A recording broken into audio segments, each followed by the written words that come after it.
It's 8 p.m. and here are our top stories. A failure to vaccinate leading to dozens of dead horses. A new federal report shines a light on BLM's roundups. Why are they rounding them up when they can't care for them? Advocates say it's nothing more than negligence. They treat these animals like cattle, and they are absolutely not cattle. Missteps leading up to a massacre. The wrong decision, period. I was misled. I am livid about what happened. Texas authorities admitting police failed to act. I was praying, thinking, why is this happening? A former SWAT team leader says more lives could have been saved. We need to get better as law enforcement in responding to it. We can't quit training. Every department needs a protocol. Now the Uvalde community grappling with grief and survivors sharing their trauma. I have the fear of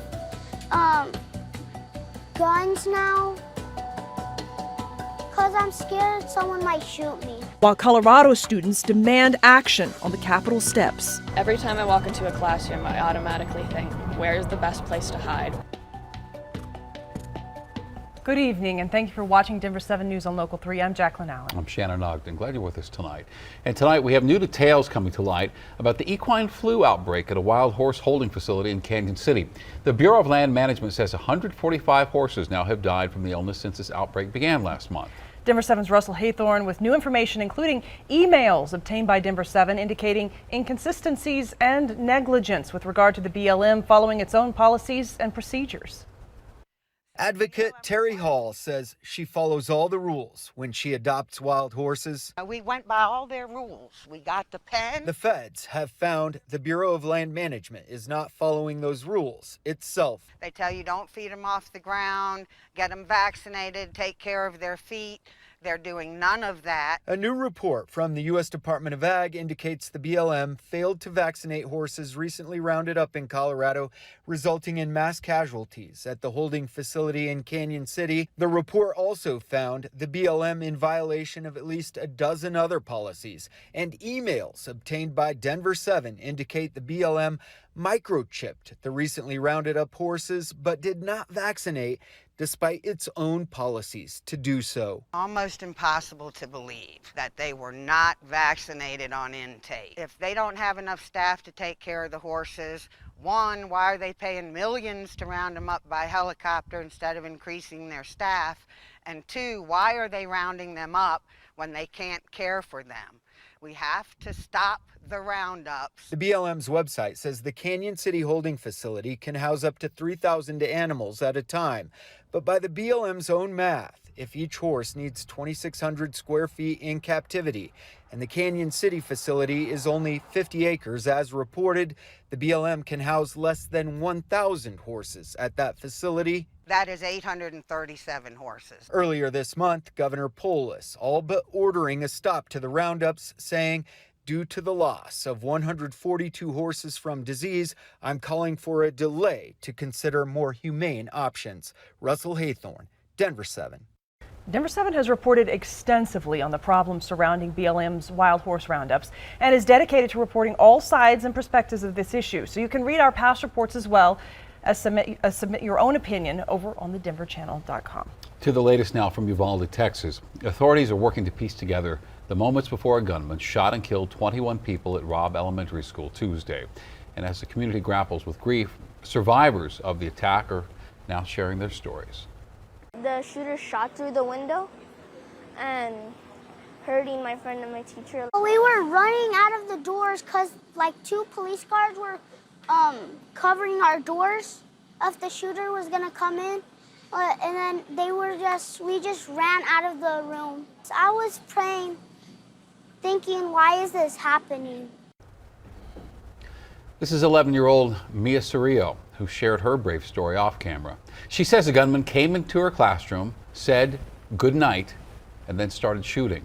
And when he walked away, she smeared blood on herself and played dead to survive. New details revealing the timeline of the initial police response and making a shocking admission that the first officers who responded should have gone in sooner. Texas officials now saying they made the wrong decision to wait nearly an hour to engage and kill the suspect, mistakenly believing the situation had gone from an active shooter to a barricade situation. They added the commanding officer on scene thought the children were no longer in danger, Reporter Morgan Norwood has the story. This afternoon, Texas Department of Safety officials admitting that officers who first responded to Robb Elementary should have acted sooner to take down the gunman. Authorities say the incident commander believed he was no longer dealing with an active shooter, but a barricaded subject, and that the children were no longer at risk. Hey, for the benefit of hindsight, where I'm sitting now, of course it was not the right decision. It was the wrong decision, period. There's no excuse for that. Authorities now saying that it appears that the gunman got into the school from a door that was propped open by a teacher and was never confronted by a school resource officer before entering the building. That officer was not on scene, not on campus, but had heard the 911 call with a man with a gun, drove immediately to the area. So he drove right by the suspect, who was hunkered down behind a vehicle, where he began shooting at the school. At 11:44, 14 minutes after the first 911 call was made, 19 officers from various agencies made it outside the classroom door, where the suspect was barricaded behind a locked door. But they did not go in. Instead, they waited for a tactical team, which arrived about 30 minutes later. During today's press conference, authorities talking about those 911 calls that came in from inside that classroom.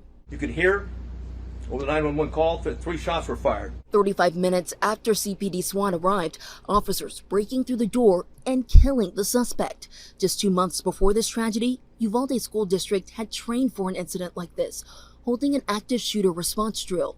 Families, neighbors, the Uvalde community struggling to understand. What was your reaction to everything that you heard? That press conference got really heated. I'm sick. I want to throw up. I'm angry. I mean, this guy needs to resign.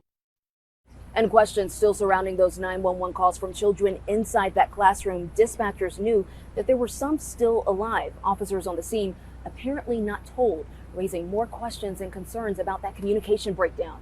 Morgan Norwood, ABC News, Uvalde, Texas. Things like this happen. Police departments, law enforcement departments have protocols on how officers should respond. And those protocols are built off lessons learned from the Columbine shooting back in 1999. Grant Whitus was the first SWAT officer to go inside Columbine High School.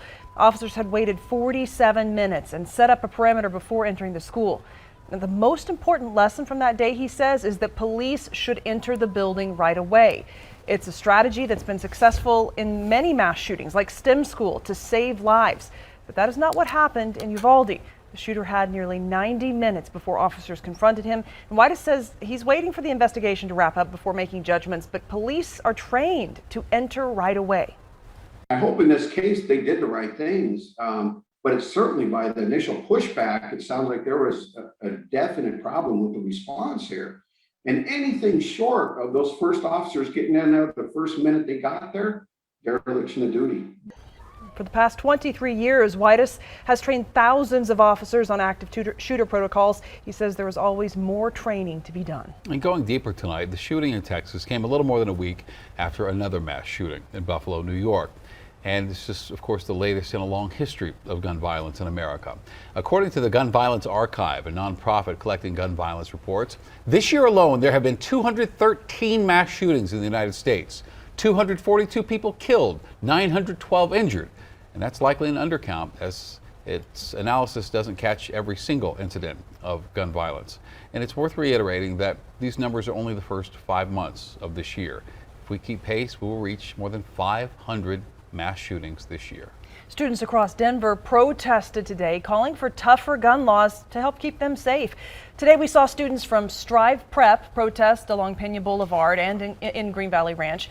We also saw Northfield High School students protest at our state capitol. Today at the protest at the Capitol, after 2 people were taken into custody following a lockdown at Northfield High Thursday. They brought paintball guns into the school. The students we talked to say they don't want to carry the burden anymore of protecting themselves. Every time I walk into a classroom, I automatically think, where's the best place to hide? Where am I going to be the safest? Any classroom that has more than a few windows, I'm terrified of because there aren't any places to hide. I'm 16, I can't vote. I can't really make that big of a difference, but interviewing with you and standing on those steps holding a poster and talking to people about my experience is making a little bit of a difference.